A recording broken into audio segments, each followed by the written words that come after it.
प्यारे बच्चों, आज हम कक्षा 7वीं विषय हिंदी व्याकरण पुस्तक गुलमोहर हिंदी व्याकरण का पाठ 5 शब्द विचार पढ़ेंगे।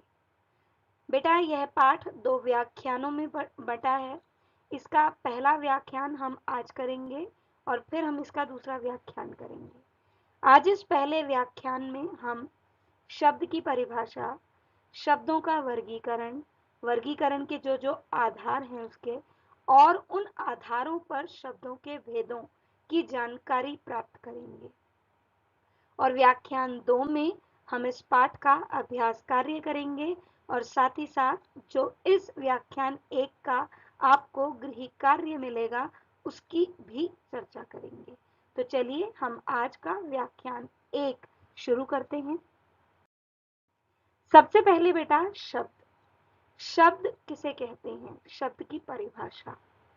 सामान्य तौर पर यदि मैं कहूं कि शब्द किसे कहते हैं, तो शब्द है वर्णों का सार्थक समूह। वर्णों का सार्थक समूह शब्द कहलाता है। और यहां मैंने आपको क्या दिया है? वर्ण क्या है? ध्वनियां। तो ध्वनियों का ऐसा समूह जो अर्थवान हो, सार्थक लिया वहां हमने, यहां शब्द है अर्थवान, तथा स्वतंत्र होता है, शब्द कहलाता है। ध्वनियों का ऐसा समूह जो अर्थवान तथा स्वतंत्र होता है, शब्द कहलाता है। जैसे पाप, मोहन, टोकरी आदि। पाप भाव है, मोहन व्यक्ति का नाम है, टोकरी वस्तु का नाम है। ये सारे जो हैं अर्थवान शब्द हैं, साथ ही साथ स्वतंत्र शब्द भी हैं। अब है बेटा शब्दों का वर्गीकरण। शब्दों का वर्गीकरण 4 आधारों पर किया जाता है। पहला, स्रोत यानी उत्पत्ति के आधार पर। स्रोत यानी उत्पत्ति के आधार पर। उत्पत्ति का क्या अर्थ? जन्म। ठीक है। दूसरा है रचना के आधार पर। अब रचना यानी बनावट, बना शब्द, उसकी जो बनावट हुई उसके आधार पर। तीसरा, शब्द विकार के आधार पर यानी प्रयोग के आधार पर। और चौथा है अर्थ के आधार पर।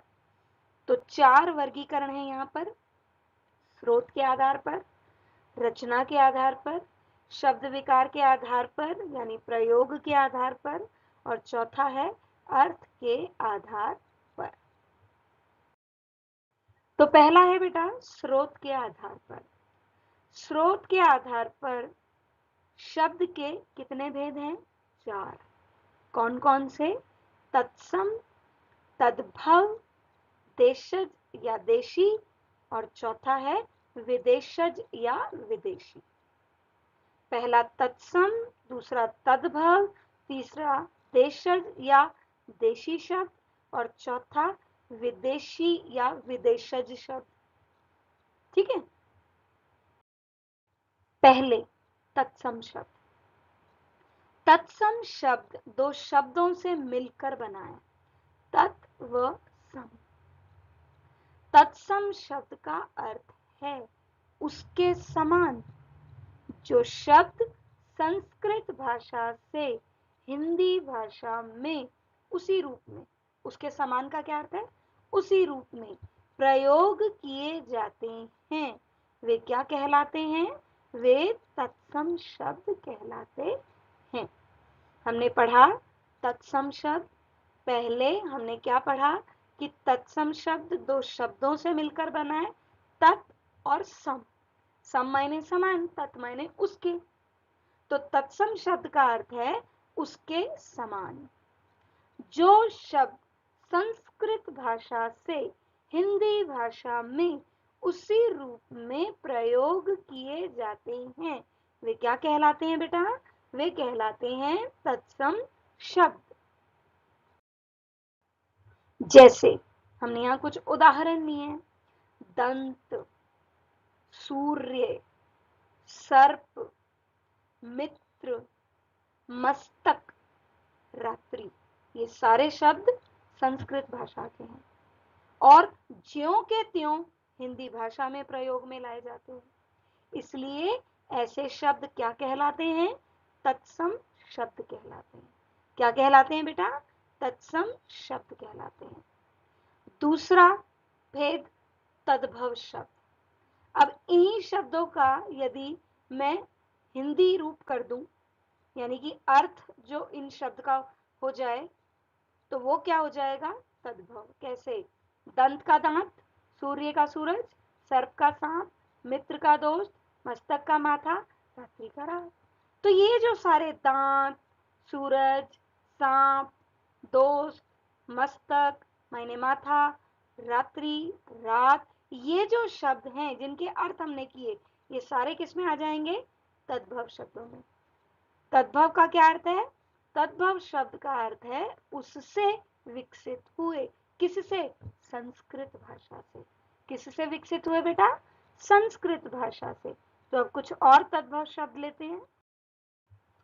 जो शब्द संस्कृत भाषा से हिंदी भाषा में कुछ रूप बदलकर प्रयोग किए जाते हैं, उन्हें तद्भव शब्द कहते हैं।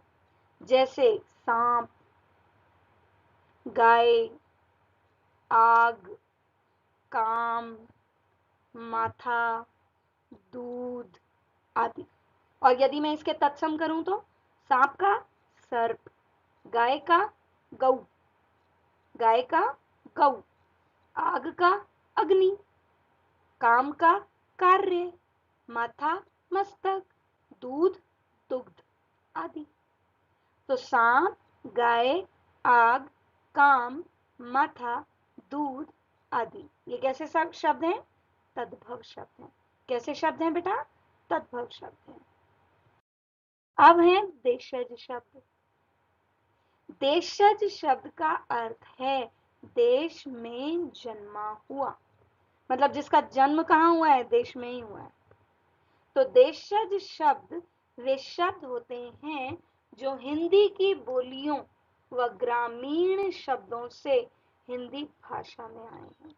जैसे झाड़ू, गड़बड़, लोटा, पगड़ी, खिड़की आदि। फिर से करते हैं देशज शब्द। देशज शब्द का अर्थ है देश में जन्मा हुआ। देशज शब्द वे शब्द होते हैं जो हिंदी की बोलियों व ग्रामीण शब्दों से हिंदी भाषा में आए हैं।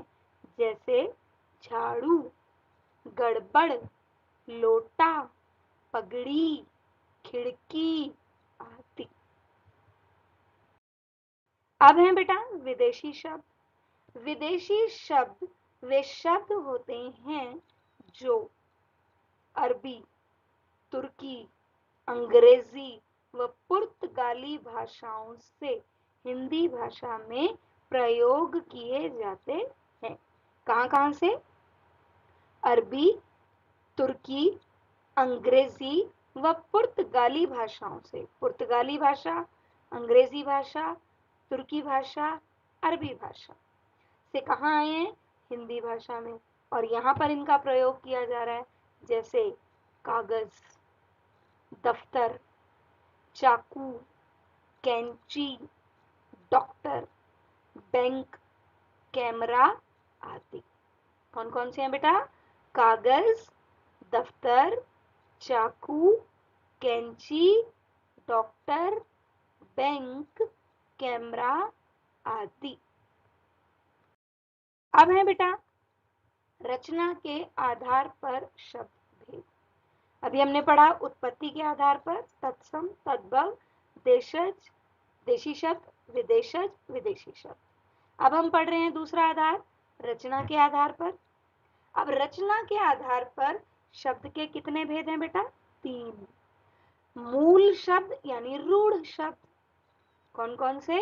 मूल शब्द यानी रूढ़ शब्द। दूसरा यौगिक शब्द और तीसरा योग रूढ़ शब्द। तो रचना के आधार पर शब्द के कितने भेद? 3। कौन कौन से? मूल शब्द यानी रूढ़ शब्द, यौगिक शब्द और योग रूढ़ शब्द। पहला बेटा मूल शब्द। मूल यानी रूढ़। वे सरल शब्द जिनके टुकड़े नहीं किए जा सकते, वे मूल शब्द रूढ़ शब्द कहलाते हैं। घर के टुकड़े कर दो, घ र, कुछ भी नहीं है, हुआ ही नहीं टुकड़ा वो, क्योंकि ना घ न र, ये दोनों क्या है, ये तो व्यंजन है, स्वर रहित, टुकड़े कहाँ हुए इसके। तो वे सरल शब्द जिनके टुकड़े नहीं किए जा सकते, या टुकड़े हुए भी तो उनका कोई अर्थ नहीं निकलता, वे मूल शब्द क्या कहलाते हैं, रूढ़ शब्द कहलाते हैं। जैसे घर, फूल, पुस्तक, पेड़, पशु, गाय व चावल आदि। इनका वर्ण विच्छेद तो कर सकते हो, लेकिन दो अलग शब्द लेकर उसको अर्थवान नहीं बना सकते। और शब्द तो वही है, जो अर्थवान है, स्वतंत्र है, वही शब्द है। तो मूल शब्द यानी रूढ़ शब्द कौन से हैं, वे सरल शब्द जिनके टुकड़े नहीं किए जा सकते, वे मूल शब्द यानी रूढ़ शब्द कहलाते हैं। जैसे घर, फूल, पुस्तक, पेड़, पशु, गाय व चावल आदि। अगला है बेटा यौगिक शब्द। यौगिक जो शब्द दो या दो से अधिक शब्दों या शब्दांशों के योग से बनते हैं और जिनके टुकड़े करने पर भी टुकड़ों का अर्थ निकलता है, वे क्या कहलाते हैं, वे यौगिक शब्द कहलाते हैं। फिर से पढ़ रही हूं परिभाषा। जो शब्द दो या दो से अधिक शब्दों या शब्दांशों के योग से बनते हैं और जिनके टुकड़े करने पर भी टुकड़ों का कोई अर्थ निकलता है, वे यौगिक शब्द कहलाते हैं। जैसे 3 शब्द लिए यहां पर मैंने, घुड़ सवार, घुड़ मायने घोड़ा और घोड़े पर सवार, सवार मायने जो व्यक्ति उसकी सवारी कर रहा है उसे सवार कहेंगे। तो घुड़ मायने घोड़ा, सवार मायने वो व्यक्ति जो उस पर बैठा है, तो क्या हुआ ये, घुड़ सवार। दूसरा राष्ट्रपति, राष्ट्र जमा में पति, राष्ट्र मायने देश, ठीक है। तीसरा अनपढ़, अन और पढ़, पढ़ मायने पढ़ना, अन मायने जो पढ़ा ही नहीं है, तो अनपढ़ जो पढ़ा लिखा नहीं है, जो पढ़ना लिखना नहीं जानता। तो उदाहरण क्या है, घुड़ जमा सवार घुड़सवार, राष्ट्र जमा पति राष्ट्रपति और अन जमा पढ़ अनपढ़। योग रूढ़, तीसरा भेद किसका, योग रूढ़। जो शब्द यौगिक होते हुए भी अपने मूल अर्थ से भिन्न मायने अलग किसी विशेष अर्थ को प्रकट करते हैं, वे कौन से शब्द कहलाते हैं, वे योग रूढ़ शब्द कहलाते हैं। जैसे जलज, जल, जल मायने पानी और ज मायने उत्पन्न हुआ, जल में उत्पन्न हुआ कौन, क्या है, कमल का फूल, जल में ही पैदा होता है वो। दूसरा है हिमालय, हिम जमा आलय, हिम बर्फ, आलय घर, लेकिन हिमालय पर्वत एक विशेष अर्थ लिए भी है। तीसरा है नीलकंठ, नील मायने नीला, कंठ मायने गला, यानी जिसका गला नीला है, नीले रंग का है। कौन है वो, एक ही व्यक्ति के लिए इसे प्रयोग में लाया जाता है और वो है शिव, भगवान शिव। अगला है पीतांबर, पीत जमा अंबर, पीत जमा अंबर यानी पीत मायने पीले और अंबर मायने वस्त्र, और पीले वस्त्र कौन पहनते हैं, श्री कृष्ण। तो ये विशेष तौर पर किसके लिए है, श्री कृष्ण के लिए। अगला है गजानन, गज मायने हाथी, आनन मायने मुंह, हाथी के मुंह जैसा, कौन है, गणेश, ठीक है। तो ये शब्द कैसे हैं, यौगिक होते हुए भी अपने मूल अर्थ से भिन्न अलग किसी विशेष अर्थ को प्रकट करते हैं और ये योगरूढ़ शब्द कहलाते हैं। आगे बेटा, तीसरा भेद हमने पढ़ा शब्द विकार यानी प्रयोग के आधार पर। प्रयोग के आधार पर शब्द के दो भेद हैं, विकारी अविकारी। विकारी यानी जिसमें बदलाव आए और अविकारी यानी कि जिसमें कोई बदलाव न आए। तो पहला है विकारी शब्द। जिन शब्दों में लिंग, वचन, कारक व काल के कारण परिवर्तन आ जाता है, वे क्या कहलाते हैं? वे विकारी शब्द कहलाते हैं। क्या कहलाते हैं बेटा? वे विकारी शब्द कहलाते हैं। जिन शब्दों में लिंग, वचन, कारक व काल के कारण परिवर्तन आ जाता है, विकारी शब्द कहलाते हैं या उन्हें विकारी शब्द कहते हैं। जैसे बच्चा, बच्चे, बच्चा, बच्चे, बच्चों। हम बदल रहे हैं ना इसको, संज्ञा शब्द के रूप को। मूल शब्द क्या है? बच्चा। बच्चा से बच्चे भी बना, बच्चों भी बना, बच्चों के लिए, बच्चों का, बच्चों से, सभी बदलाव आया। हम, हमें, उसी तरह हम, हमें।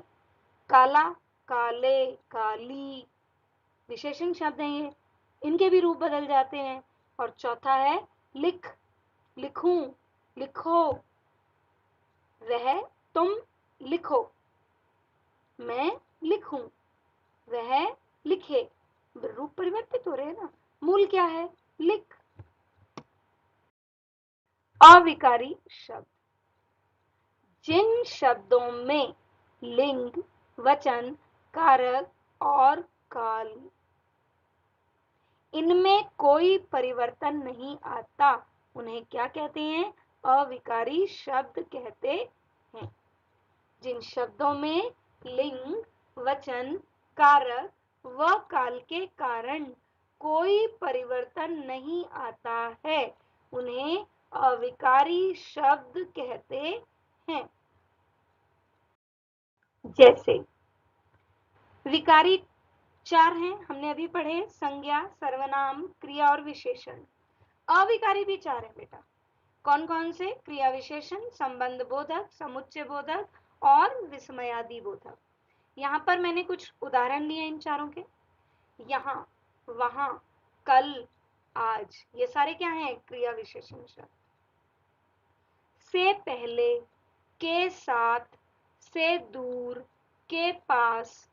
अब के, से जब ये लग जाते हैं तो ये कहाँ है? संबंध स्थापित करते हैं, यानी कि संबंध बोधक। तीसरा है किंतु, परंतु, या, अतः, ये सारे क्या हैं? समुच्चय बोधक यानी योजक, कनेक्टर्स, जो दो शब्दों, दो वाक्यांशों और दो वाक्यों को आपस में जोड़ते हैं। फिर है विस्मयादि बोधक, ये तो आपको पता ही है। दुख, खुशी, विस्मय, इन भावों को जो प्रकट करते हैं शब्द, वो क्या कहलाते हैं? विस्मयादि बोधक। जैसे अरे, हाय, उफ, वाह, ये सारे क्या हैं? विस्मयादि बोधक। अगला और अंतिम भाग है बेटा अर्थ के आधार पर। किसके आधार पर? अर्थ के आधार पर। अर्थ के आधार पर शब्दों के चार भेद हैं। कितने भेद हैं? चार भेद। कौन कौन से? एकार्थी, अनेकार्थी, पर्यायवाची, विलोम। एकार्थी, अनेकार्थी, पर्यायवाची, विलोम। एकार्थी शब्द। पहला एकार्थी शब्द, जिन शब्दों का केवल एक ही अर्थ होता है। जिन शब्दों का केवल एक ही अर्थ होता है, वे एकार्थी शब्द कहलाते हैं। क्या पढ़ा हमने? जिन शब्दों का केवल एक ही अर्थ होता है वे एकार्थी शब्द कहलाते हैं। जैसे उदाहरण है यहाँ बेटा, लंदन। लंदन स्थान का नाम है, इसके अलावा इसका कोई अन्य अर्थ नहीं है। दिल्ली भी स्थान का नाम है। इंदिरा व्यक्ति का नाम है, इसके अलावा इसका कोई अर्थ नहीं है। सुरेश, रैना, तो ये सारे शब्द कैसे हैं? एकार्थी अर्थ, जिनका एक ही अर्थ है। फिर से पढ़ते हैं। एकार्थी शब्द, जिन शब्दों का केवल एक ही अर्थ होता है वे एकार्थी शब्द कहलाते हैं। जैसे लंदन, दिल्ली, इंदिरा, सुरेश व रैना आदि। अगला है बेटा अनेकार्थी शब्द। शब्द से ही पता चल रहा होगा, अनेक अर्थ, है ना। तो जिन शब्दों के एक से अधिक अर्थ होते हैं उन्हें अनेकार्थी शब्द कहते हैं। जिन शब्दों के एक से अधिक अर्थ होते हैं उन्हें अनेकार्थी शब्द कहते हैं। जैसे 3 शब्द लिए हैं मैंने और तीनों के दो दो अर्थ आपको बताए हैं। तीर, तीर एक तो बाण, और तीर किनारा। तीर, किनारा, बाण। गुरु, गुरु मायने शिक्षक, गुरु मायने भारी। कनक, कनक का अर्थ है सोना, कनक का अर्थ है नशीला पदार्थ धतूरा। तो यहाँ कितने कितने अर्थ, दो दो अर्थ मैंने आपको बताया इन शब्दों के। तो अनेकार्थी क्या होते हैं? जिन शब्दों के एक से अधिक अर्थ होते हैं उन्हें अनेकार्थी शब्द कहते हैं। फिर हमने ये 3 उदाहरण लिए। पहला तीर, किनारा, बाण। दूसरा गुरु, शिक्षक, भारी। तीसरा कनक, सोना, धतूरा। अब है बेटा पर्यायवाची शब्द। कौन सा शब्द है? पर्यायवाची शब्द। ऐसे शब्द जिनका अर्थ लगभग समान होता है वे पर्यायवाची शब्द कहलाते हैं। इनका एक और नाम भी होता है समानार्थी, समान अर्थ वाले, क्योंकि यहां से ही हो रहा है ना। ऐसे शब्द जिनका अर्थ लगभग समान होता है, यानी समानार्थी शब्द। पर्यायवाची शब्दों को दूसरा नाम क्या है? समानार्थी शब्द। अब यहां समानार्थी शब्दों के उदाहरण लिए हमने। पहला है आग, अग्नि, अनल। एक होता है अनिल, अनिल मायने वायु, ये है अनल, अनल मायने आग, अग्नि मायने भी आग। तो दोनों जो हमने पर्यायवाची लिए उनका जो अर्थ है वो लगभग समान ही है। बादल, जलद, नीरद। बादल, जलद, नीरद। रात, रजनी, रात्रि। रात, रजनी, रात्रि। आग, अग्नि, अनल। बादल, जलद, नीरद। रात, रजनी, रात्रि। अगला है बेटा विलोम शब्द, यानी कि 4 भेद हमने अभी इसके किए। कौन कौन से? अर्थ के आधार पर कौन से 4 भेद किए हमने? एकार्थी, अनेकार्थी, पर्यायवाची, विलोम। तो विलोम पढ़ रहे हैं अब हम। विलोम शब्द परस्पर विपरीत अर्थ प्रकट करने वाले, परस्पर मायने आपस में और विपरीत मायने उल्टा, अर्थ प्रकट करने वाले शब्द विलोम शब्द कहलाते हैं। विपरीत अर्थ प्रकट करते हैं इसलिए विपरीतार्थक शब्द भी कहते हैं। इनका दूसरा नाम क्या है? विपरीतार्थक शब्द। विलोम शब्द मायने विपरीतार्थक शब्द। ठीक है, तो परस्पर विपरीत अर्थ प्रकट करने वाले शब्द विलोम शब्द कहलाते हैं। जैसे अंधकार, प्रकाश, और यहाँ अंधकार की जगह होता अंधेरा तो आप लिखते उजाला। ठीक है, जीवन, मरण, जन्म होता तो मृत्यु, क्योंकि इस बात का ध्यान रखना बेटा, यदि आपका विलोम शब्द जो है वो तत्सम है तो उसका विलोम भी तत्सम होगा, तद्भव है तो विलोम भी तद्भव होगा। तो अंधकार का हमने प्रकाश लिखा है, उजाला नहीं लिख सकते, अंधेरा उजाला लिखेंगे। जीवन मरण लिखा है, जीवन मरण, और जन्म हो जाता तो मृत्यु। निकट, पास, दूर।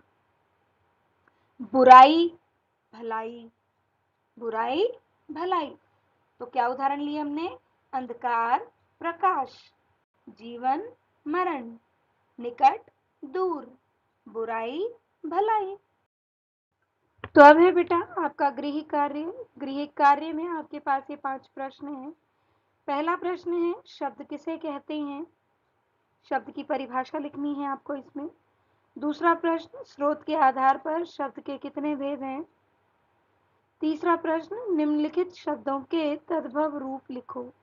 निम्नलिखित शब्दों के तद्भव रूप लिखो, और वे शब्द हैं सूर्य, अंधकार, स्वर्ण, रात्रि, अग्नि, स्वप्न, दुग्ध। आपका बेटा ये आपका चौथा प्रश्न है। चौथा प्रश्न शब्द विकार के आधार पर शब्द के भेदों के नाम लिखिए। क्या करना है आपको? यहाँ पर प्रयोग के आधार पर शब्द विकार का मतलब है प्रयोग के आधार पर शब्द के भेदों के नाम लिखने हैं। पांचवा और अंतिम प्रश्न है निम्नलिखित शब्दों में से रूढ़, यौगिक और योग रूढ़ शब्द अलग अलग कीजिए। 3 बॉक्स बनाना यानी 3 कॉलम बनाना। पहला रूढ़, दूसरा यौगिक, तीसरा योग रूढ़।